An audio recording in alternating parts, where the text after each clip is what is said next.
Sound check, check. Isang magandang umaga po sa bawat isa. And this morning, we are going to continue our series na pinag-aaralan in our Bible class from the book na isinulat ni Dean N. Sira.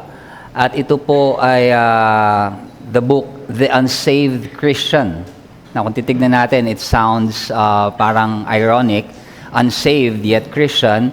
And this is because many people today are claiming to be Christians, and yet the very essence ng pagiging Kristiyano ay hindi naman makikita sa kanilang mga buhay. And some of them, as we have seen in our first lesson, in our introduction of this lesson, ay marami sa kanila ay nasa loob din mismo ng iglesia. So as a review,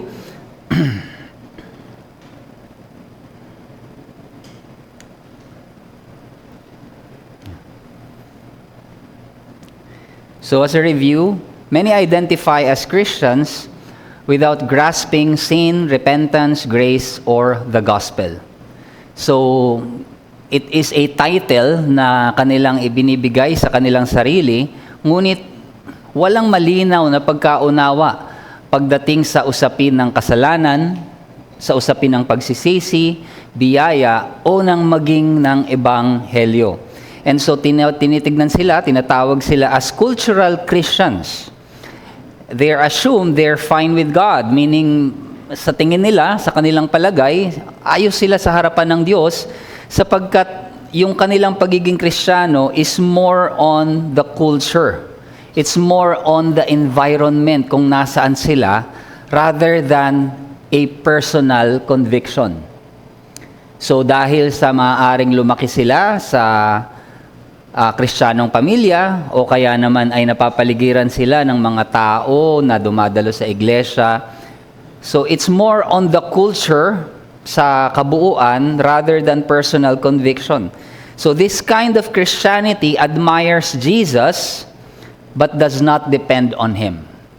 Meaning, yes, pag sinabing ang Panginoong Hesukristo, there's nothing wrong na maririnig kayo na kanilang sinasabi o sinasalita sa kanila, kumbaga parang they would agree, yet their lives, kung titignan natin, ay parang okay lang silang mamuhay nang wala ang Panginoong Hesukristo. So, this is actually a mission field. Etong mga taong ito, etong mga nasa ganitong uri ng kalalagayan, is also a mission field. So, evangelism requires helping these people na makita muna nila. Because they believe they're saved, you have to bring them to a realization that they are lost before they can be truly saved. Kailangan muna nilang makita na sila ay hiwalay sa Diyos. Now, as an introduction, for example of this, is noong December 8, Doon kung alam niyo po yung noontime show na It's Showtime, nagkaroon sila ng isang segment na yung naging opening nila was praise and worship. So this is on live television. Nag-perform yung mga artists na nagpo-profess to be Christians. Kinanta nila songs about Jesus, Shout to the Lord, One Way Jesus. So if some of them are very known to other Christian groups. So dito, inawit nila ito, live television. And a lot of people, even yung mga studio audiences, and this is a national broadcast, ay kumbaga parang, this is something na they are giving lip service to Christianity. But we all know that this same program openly promotes values and principle na in direct opposition sa sinasabi ng salita ng Diyos. Dahil nandito yung strong advocacy pagdating sa LGBT ideology, and isa sa mga proponent nito is yung kanilang host din mismo. And so from the very same stage that they are giving lip service to Christianity and they claim na they're all right with God, they are now mga believers, nag-Bible study sila, and they say Christian things in the platform, pero pagdating sa LGBT, dito rin nila ito ipinopromote in the same stage. So, makikita natin, this is a contradiction na ini-illustrate dito yung cultural Christianity. May form of Christianity, pero yung substance nito ay wala. Nagse-celebrate sila ng worship music, Christian symbols, pero walang tunay na pagpapasailalim sa salita ng Diyos, nor even a desire to obey its commands. And so pwede natin itong tingnan or tawagin as civic religion. It promotes a God without any definition, generic faith that demands and asks nothing of its followers. Maybe nakarinig na kayo ng ganyan sa ilang mga kakilala nyo, kaibigan nyo, na minsan nagpo-post sila or nagsasalita sila, sabihin nila, put God first. O kaya naman ay, basta have faith. But if you dig deeper, sino yung God na sinasabi mo na to put God first? What idea of God do you have? Ano yung idea na Diyos na mayroon ka? Or when you say have faith, what kind of faith? Ano yung object ng faith na sinasabi ninyo? And this is the problem with this kind of religion, na while they use the same languages, if you dig deeper dito, wala siyang definition. And this kind of faith is so generic na wala naman siyang dinidemand sa mga nagke-claim nito. There is no demand. So, they can be proud na sabihin nila they like the idea of Jesus, pero their God is more of a cultural symbol. And hindi ito yung Diyos na ipinakilala sa atin sa salita ng Diyos. And so they are using selective words by Jesus in the New Testament. Ang madalas nilang ginagamit dito siguro yung pagka halimbawa may mga issues, matters, meron kang kinokorek, ang sasabihin, well, ang sabi nga ng Panginoong Jesus, he who is without sin, throw the first stone. So ito yung mga pinipili nila ng mga passages na kung wala kang kasalanan, ikaw or do not judge. So napaka-selective ng mga sinasite nila, and depending only on what would profit them or benefit them, but not the whole thing na sinasabi ng salita ng Diyos. So yung mga talata, for example, verses about love, kindness, or justice, these are the ones being highlighted. Pero yung mga passages about sin, repentance, holiness, judgment, these are the things that are ignored. Nababaliwala ang mga bagay na ito. So para lamang nagagamit ang Biblia bilang isang tool na pwede nilang hanapin kung ano yung kailangan nila, what would fit the situation where they are in. So hindi nila tinitignan ang salita ng Diyos as the very authoritative word of God. So this religion demands nothing.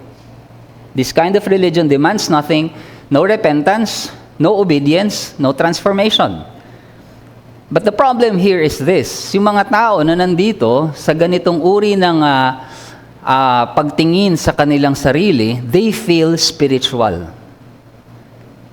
They also feel spiritual without surrendering to Christ. So, sabi nga, it is Christianity stripped of the cross. Walang biyaya, and nagilang siyang parang slogan. Yung Christianity nila is parang naging bumper sticker. Alam niyo yung mga nasa likod lang ng mga sasakyan na parang mga slogan lang about Christianity. And that's the end of their belief. And so, pumapatak ito dun sa tinatawag din na moral deism. They believe in a kind of God and a kind of morality. And now this concept was coined by and explained by sociologists na si Christian Smith and Melinda Lindquist, pero mas naging malinaw yung kumbaga parang si Al Mohler nung in-identify niya ito. Sabi niya, this moral deism naging siyang new American religion. And so nagbigay siya ng tenet. Parang ganito yung belief ng mga nagho-hold dito sa moral deism. Sabi niya, a God exists who created and orders the world and watches human life on earth. So this is the first. Mayroong Diyos, lumalang, may order sa mundo, at nanonood siya sa nangyayari. Secondly, God wants people to do good, nice, and fair to each other as taught in the Bible by most world religions. So ang gusto lang ng Diyos, behave kayo. Just behave, be good to one another, be fair. Huwag kayong gagawa ng masama. And then, ang goal of life, be happy, and to feel good about oneself. So as long as wala kang natatapakang tao, naririnig natin lagi yan, wala kang naaargabyado, and you are happy, you are satisfied, you're okay. And God does not need to be particularly involved in one's life. So hindi kinakailangan talaga na involved ang Diyos sa buhay mo, except when God is needed to resolve a problem. So kapag may problema ka, dun lang papasok ang Diyos. But not necessarily all the time. Kaya nga biglang, alam niyo yung awit na biglang, Jesus take the wheel. So all of a sudden, andun sa mga pagkakataon na mayroong trials in life, there are times na mayroong mga needs, dito lamang parang papasok. And yung pinakang idea nila, good people go to heaven. So good people go to heaven, ito yung pinakang idea na basta ikaw ay mabuti, you're not those who are in prison, wala kang mabigat na ginagawang kasalanan, you're a good person, punta ka sa langit. Now, these are the kinds of people na kapag tinanong sila, what's your religion? Ang sasagot nila sa form nila, for example, ilalagay nila dyan Christian, just to indicate na hindi sila atheist, hindi sila Hudyo, or hindi sila Muslim. They're Christians. Yun ang kanilang understanding. And this is the mainstream cultural Christians. Actually, wala silang idea na kailangan ibahagi ang ebanghelyo. For them, they just need to be nice. Yung personal happiness, contentment sa buhay, ito yung kanilang parang pinakang goal. They have to pray when something bad happens and believe na they go to heaven after they die. So these people, mga moral deists, they have this kind of religion na tinatawag natin na cultural Christianity. So sabi nga dyan, they are more of Jesus admiring, so they admire Christ, but not Jesus following. So if you say that ganito ang Panginoong Jesucristo, they will say that yes, they admire Jesus, pero are they willing to follow the steps of the Lord Jesus Christ? That's a different story. So pwede daw silang i-compare kay Peter in Matthew 16. Do you remember Peter nung tinanong ng Panginoong Jesucristo yung mga disciples at ang sabi ng Panginoon, who do you say, or what do people say who I am? And nung tinanong sila, ang sabi ni Peter, you are the Son of God, you are the Messiah. So merong acknowledgement of who Jesus is, pero pagdating dun sa implication na kinakailangang mamatay ng Panginoong Jesucristo, Peter doesn't accept that. Bakit hindi niya tinanggap? Because he is actually looking for a victorious Savior. It's more of a political Savior yung hinahanap nila at that time, hindi someone na parang mamamatay lang. And so, iba yung kanyang idea ng tagapagligtas at that time, at that point in time, sa Matthew 16. And so, etong mga ganitong uri ng mga professing Christians, they are self self-proclaimed Christians who worship a God that requires no self-sacrifice. It requires no obedience, no submission, no surrender. And so, hindi ang Diyos ng Biblia ang kanilang kinikilala at nauunawaan, no matter how much they claim to love Jesus. Just recently, if some of you are aware in social media, meron ngayong parang hot topic even among the celebrities dahil dun sa isang girl dance group na yung isang member ay naging Kristiyano, and yung member na ito ayaw na niyang bumalik dun sa grupo na yon, nag-reunion.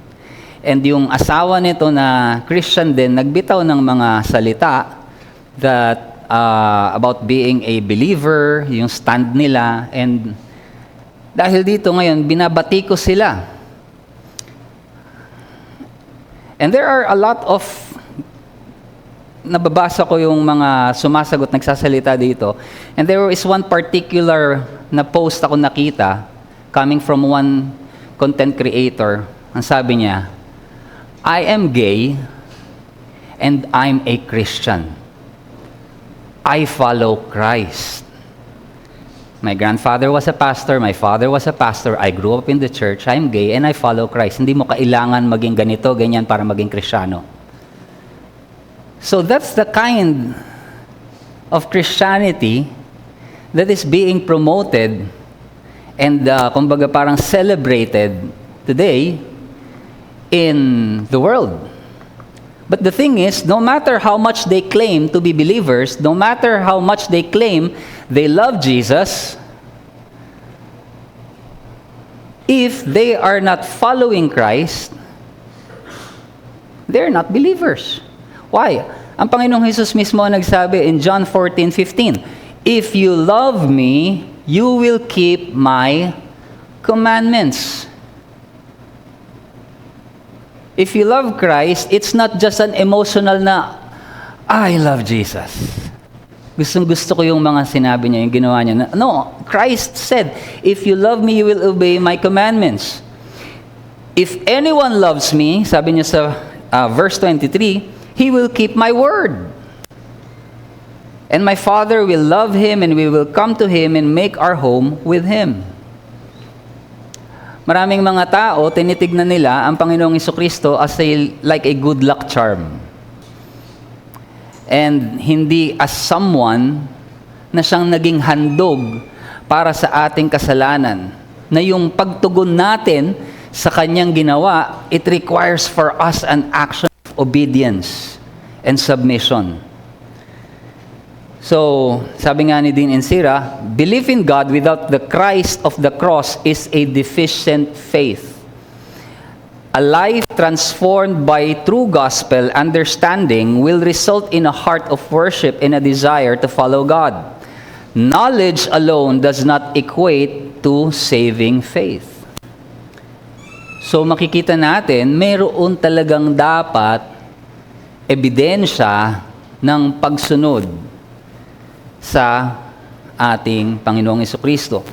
Civic religion and cultural Christianity, it's more on admiration of Jesus or ina-acknowledge nila lamang ang Diyos. Ako na may naniniwala dyan. Ako na may hindi nakakalimot.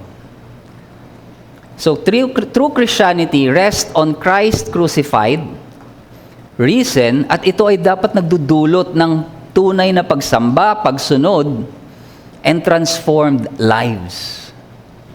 How do you know someone is a true believer? Ano yung pinakang evidence? It's not only by what they say, nakikita ito sa buhay. It is transformed lives. I remember noon si Paul Washer being asked regarding sa sinner's prayer, and sabi nung nagtatanong sa kanya, kung hindi sila magsi-sinner's prayer, how do you know na talaga silang nanampalataya at tinanggap nila ang Panginoong Jesus? Ang sagot ni Paul Washer, their lives change. Their lives change. And that's one very visible evidence. So, Sabi po ni Dietrich Bonhoeffer, as we challenge this kind of cultural belief, sabi niya, the antithesis between the Christian life and the life of bourgeois respectability is at an end. The Christian life comes to mean nothing more than living in the world and as the world, in being no different from the world. So ito daw uri ng ganitong pagiging Kristiyano, parang wala nang pagkakaiba sa mundo. In fact, in being prohibited from being different from the world for the sake of grace. Parang ang difference na lang, kagaya mo ng mundo, kagaya ka ng mundo, ang difference, ikaw may biyaya. The upshot of it all is that my only duty, ang nagiging duty mo na lang as a Christian, is to leave the world for an hour or so on a Sunday morning, go to church to be assured that my sins are forgiven. I need no longer try to follow Christ for cheap grace, the bitterest foe of discipleship, which through discipleship must loathe and detest, has freed me from that.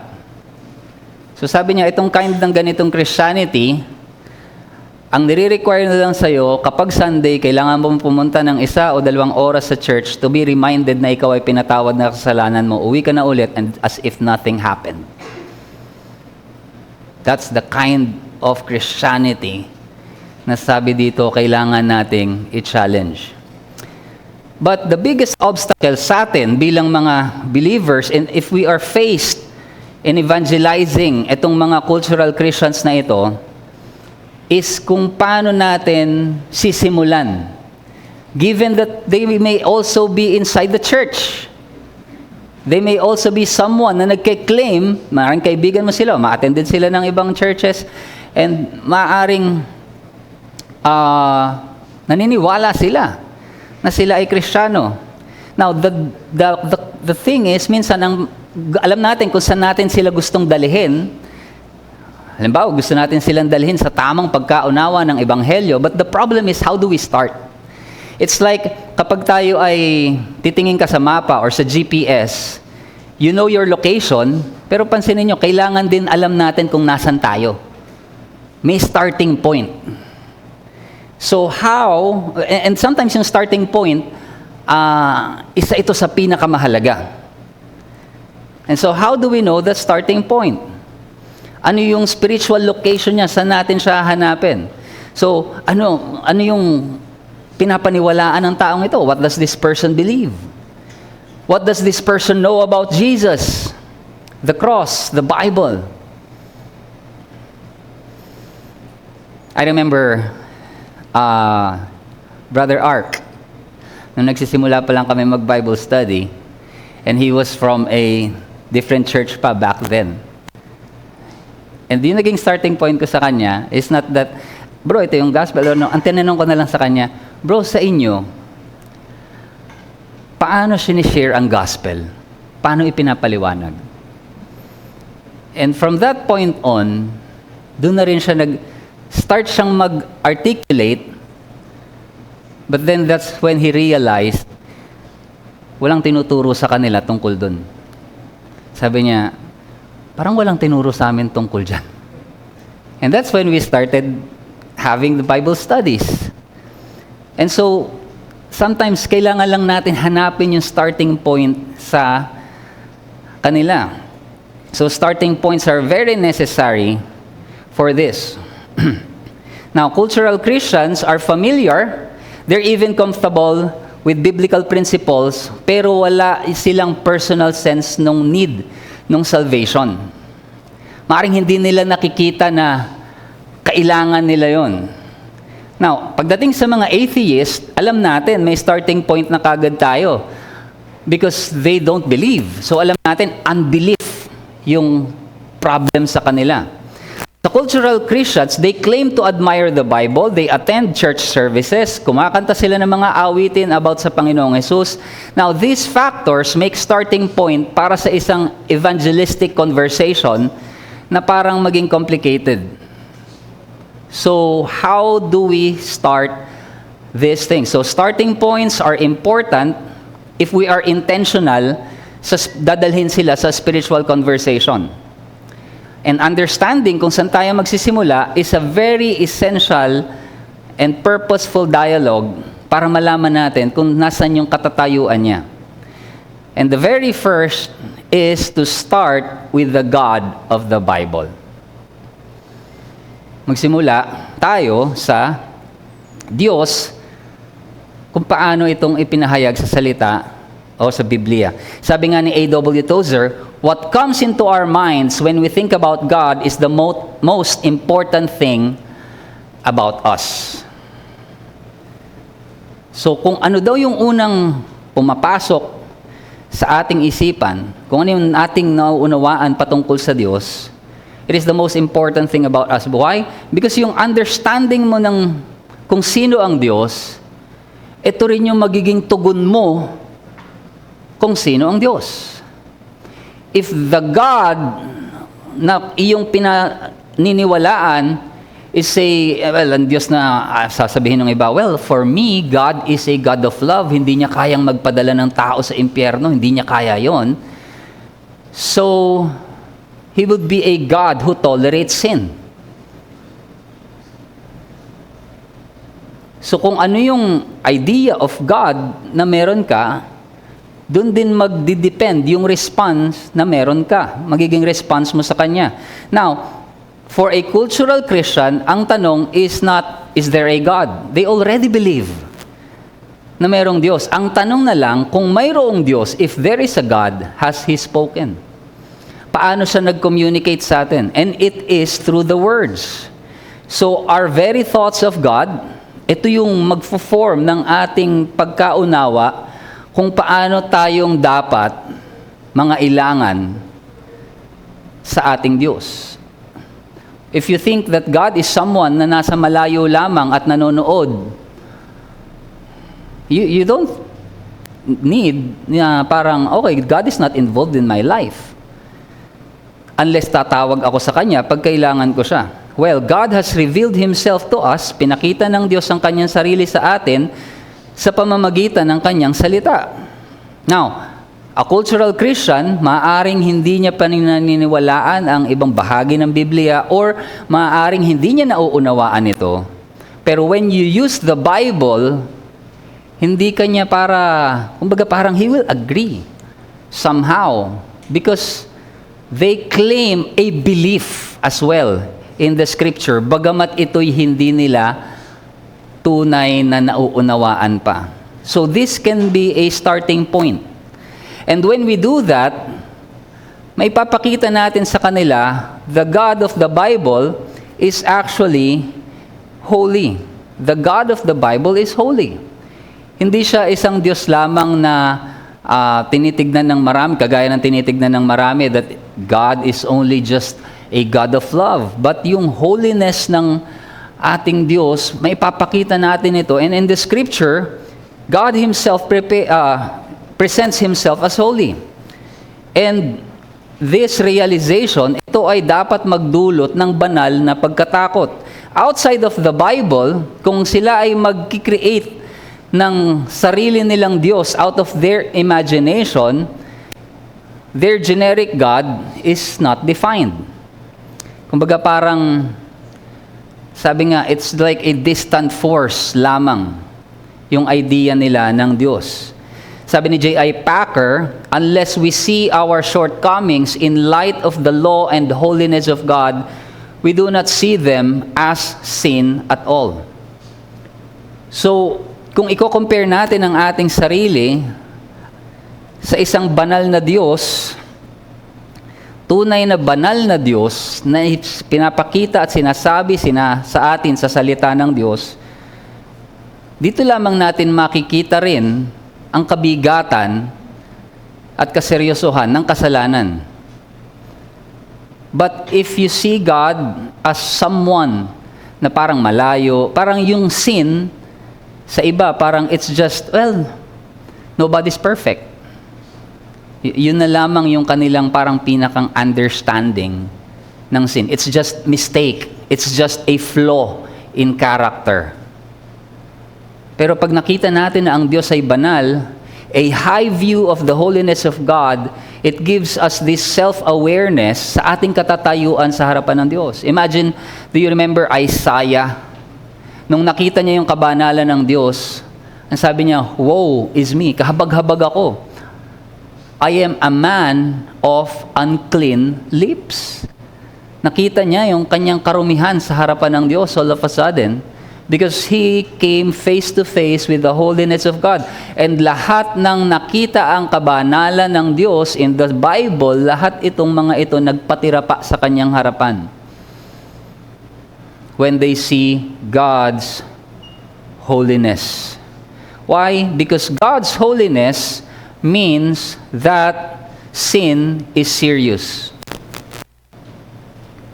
Kaya kinakailangan ng kaligtasan is because God is holy. At dahil sa kabanalan na ito ng Diyos, He will not let sin go unpunished. And this is something na parang hindi popular sa idea ng cultural Christianity, that God punishes. Ang idea lamang nila when it comes to God is that God helps you in times of trouble. But God is a holy God. And yung problema nga ngayon is this low view of God's holiness. So mayroong shallow understanding pagdating sa kasalanan. At kapag natitrivialize ang kasalanan, parang hindi kailangan ng gospel. The gospel is undermined, nawawala yung pangangailangan ng krus, ng kamatayan ng Panginoong Hesukristo. And the glory of Christ is diminished.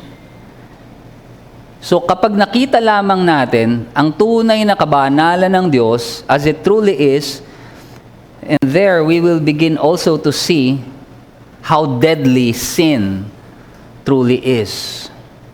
And if God is holy, the question that follows, what are we?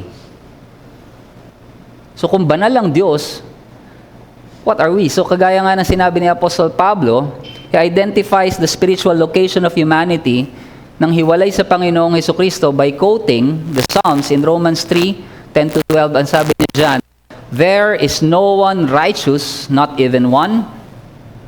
There is no one who understands. There is no one who seeks God.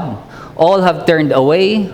All alike have become worthless. There is no one who does what is good, not even one."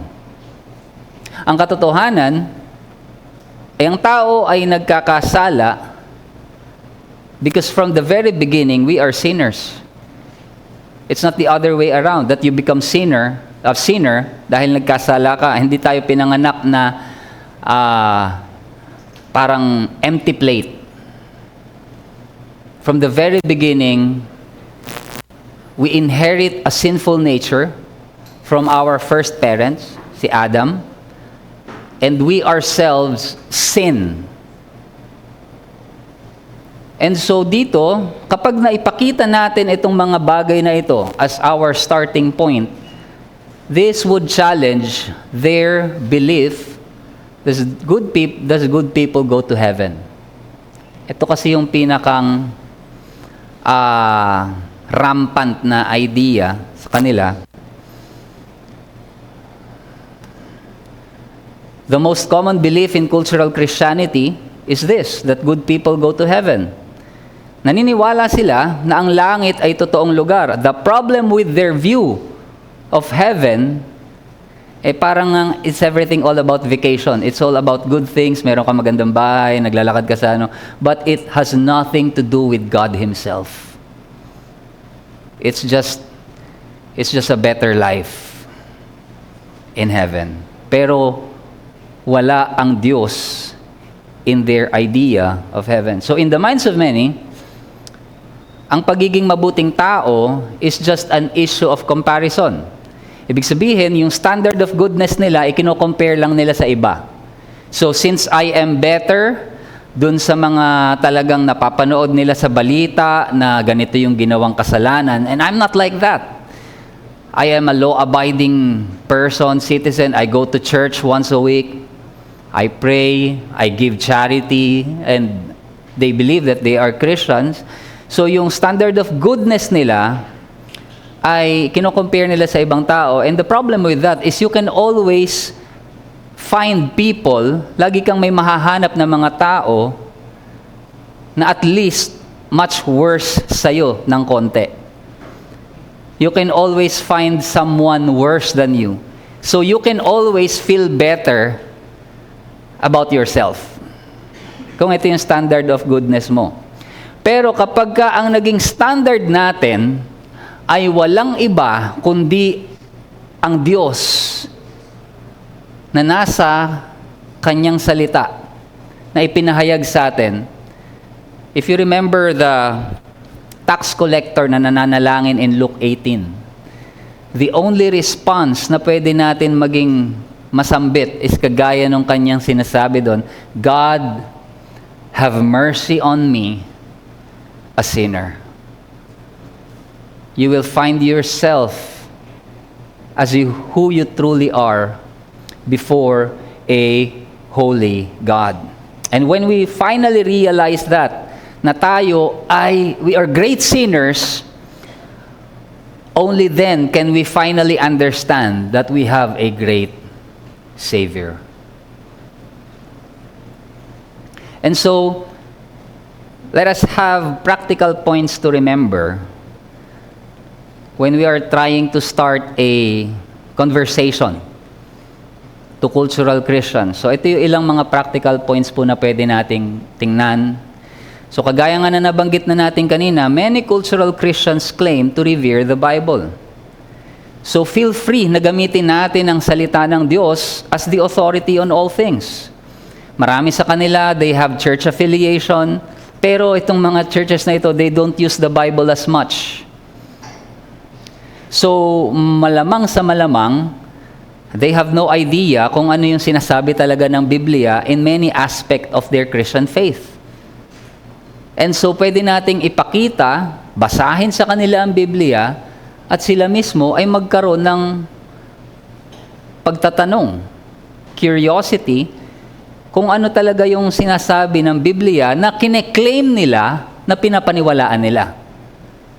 So that way, magkakaroon ng disconnect dun sa kanilang iniisip na pinapaniwalaan, and yet ito yung sinasabi ng Scripture, it will challenge their belief. So we can use the Bible right away as the source of authority.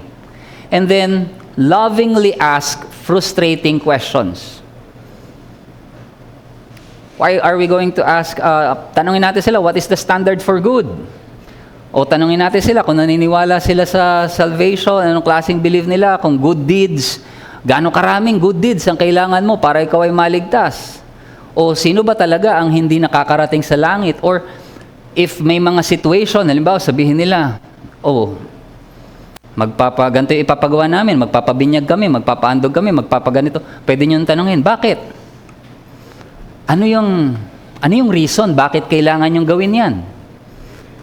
What is the point of doing those things? So pwede nyong i-challenge yung kanilang belief by just simply asking why. Why do you think you need to do that? Bakit nyo ginagawa yan? Because sometimes, most of them, they are just practicing the things na ipinasa lang sa kanila, na nakita nila na ginagawa na lang, without understanding why they're doing it. Pero kapag tinanong natin yung pinanggagalingan nung kanilang ginagawa, they might not even know why. And so, just by trying to dig deeper, itong mga question na to, ma-uncover natin yung source ng kanilang belief. And madalas nga, they won't be able to answer these questions. Now, the point is, hindi ito para ipahiya sila or they feel embarrassed na parang, huli ka, hindi nyo alam yan. No, that's not the point. But the thing is, parang magkaroon ng establishment, ng starting point. Ito yung tinatawag natin na starting point kanina, na pwede nating ipasok yung toong sinasabi ng salita ng Diyos sa kalalagayan nila. We can even use the Ten Commandments when it comes to their belief na kinakailangan ba ang kautusan. If they're keeping it, may consequence ba if it is broken? Kung hindi, ba't ibinigay ito ng Diyos? So, what's their belief in the law? And because naniniwala sila sa Panginoong Jesucristo, cultural Christians claim a belief in Jesus Christ.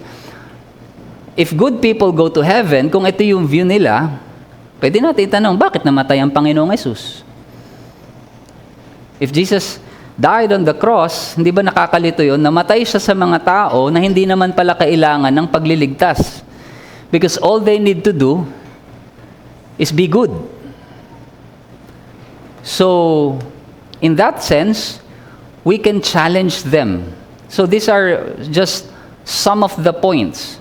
Pero we can be discerning in our talk sa mga ganitong uri ng tao.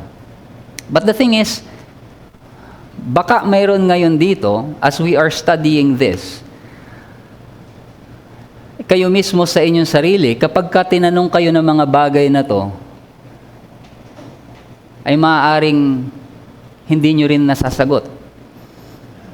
When you are asked about sino ang Panginoong Jesucristo sa buhay mo, maaaring ngayon naglalaro sa isip mo, ano nga ba ang Ebanghelyo? Bakit nga ba namatay ang Panginoong Jesus? Now, if these are the questions that is running on your mind, maybe it's high time na tignan mo rin ang katatayuan mo sa harapan ng Diyos. Na kung tinitignan mo ang iyong sarili bilang Kristiyano, ngunit hindi mo nauunawaan ang mga bagay na ito, maybe this is God reaching out to you at this moment upang tunay na suriin ang iyong pananampalataya at tingnan kung ano ang sinasabi ng kanyang salita. And may you come to the realization of who God truly is. Bagamat siya ay banal, bagamat siya ay nagpapataw ng kasalanan, sa kanyang pag-ibig at habag, ipinadala niya ang Panginoong Jesucristo upang bayaran ang ating kasalanan. That if you put your faith in Christ, nung ikaw ay mananampalataya sa Kanya, ikaw ay makakatanggap ng kapatawaran. And I hope, if you're someone like that, mas naisin mo pang unawain ang mga bagay na ito. And so, as a conclusion, cultural Christianity, it offers a faith that demands nothing. A God who never confronts and a Jesus who never saves. Pero kung nakita natin, ang Diyos na nasa kasulatan is holy. Siya ay banal. At ang kabanalan na ito, it exposes the deadly seriousness of sin. At kapag minamaliit natin ang kasalanan, even the need for the gospel is undermined. At nawawala ng kapangyarihan at kahalagahan ang ginawa ng Panginoong Jesucristo sa krus. Yet, kapag nakita natin ang katotohanan ng kabanalan ng Diyos, nakikita natin ang tunay na kamandag ng kasalanan. And that Christ is the only sufficient Savior. And so, true Christianity is not just admiration sa Panginoong Jesus, ngunit ito ay pagsuko at pagpapasailalim sa Kanyang pagkapanginoon. Ito ay dapat nagdudulot ng pagsisisi, pagsunod, at tunay na pagbabago ng ating buhay sa kapangyarihan ng Banal na Espiritu. And so, our challenge today in this lesson is to lovingly engage people with clarity and courage. Magtanong tayo ng mga tanong that will challenge their Christianity, their belief. Ipakita sa kanila ang kabanalan ng Diyos mula sa kasulatan and expose the emptiness of a faith that demands nothing. At maituro natin sila sa Panginoong Jesucristo at sa Kanyang Ebanghelyo at tawagin sila from that generic faith to a genuine gospel conviction. And so with that, we end our lesson, at least on this series. Mayroon po ba kayong mga katanungan, paglilinaw, or any comment sa atin pong napag-aralan ngayong umaga? Anyone?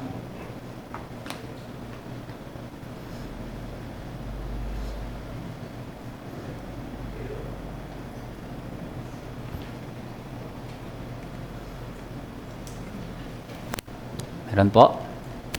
Test.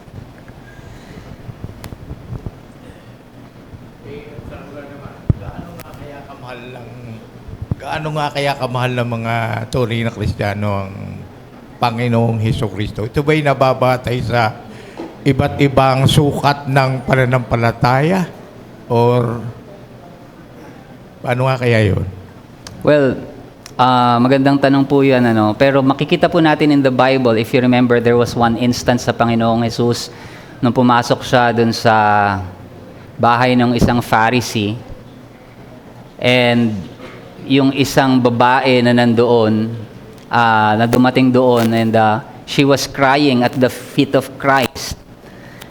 At yung kanyang luha ay ginagamit niyang pamunas doon sa paanan ng Panginoong Hesukristo. And then, ang sabi ng Pharisee na yun, si Simon, kung alam lang ng Panginoong Hesukristo yung babae, kung sino itong babae na umiiyak sa kanya, malalaman dapat niya, if he's a prophet, alam dapat niya na ito ay prostitute. Pero ang sabi ng Panginoong Hesukristo, to make the story short, at the end, that he who is forgiven more loves more.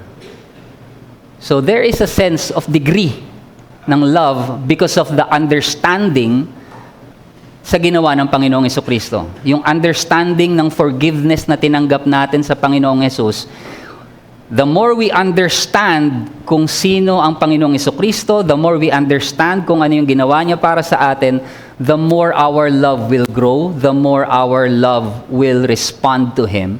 So in a sense, yes, may degree, pero ang malinaw din po dito, lahat ng iniligtas ng Panginoong Hesukristo, there is a love for Christ.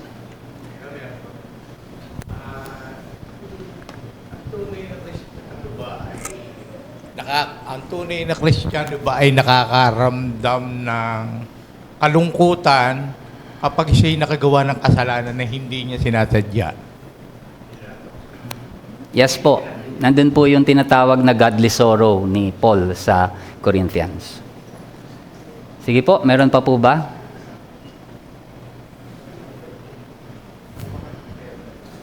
Ate Lena?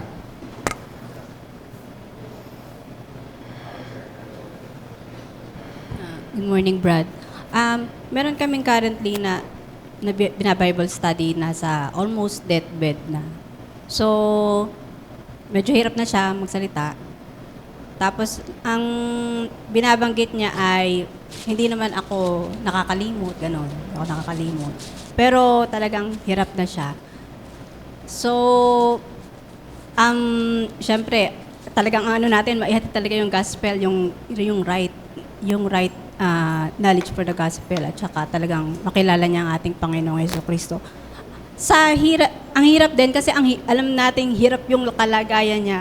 Ano kaya yung, may mga na-share naman yung gospel, pero meron ka kayang maibigay pa na comforting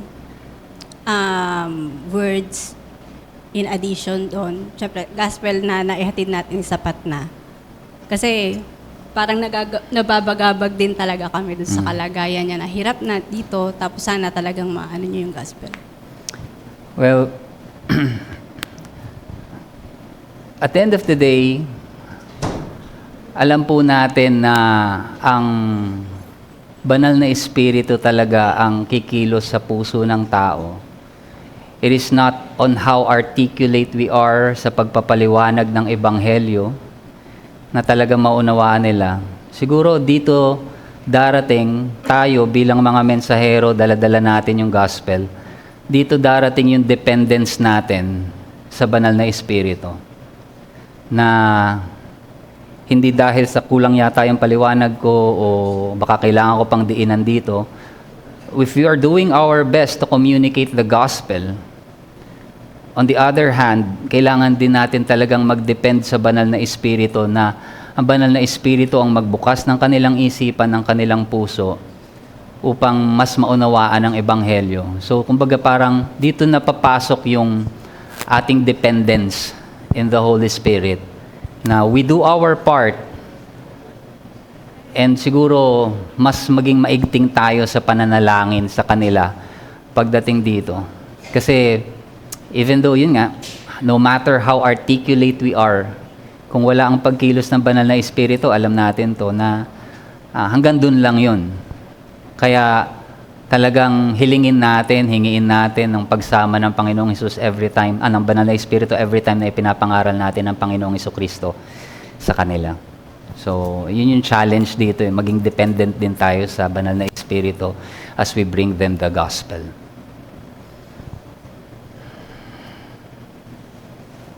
Sige po. Pag sinasabi ng kausap natin na hindi naman ako nakakalimot.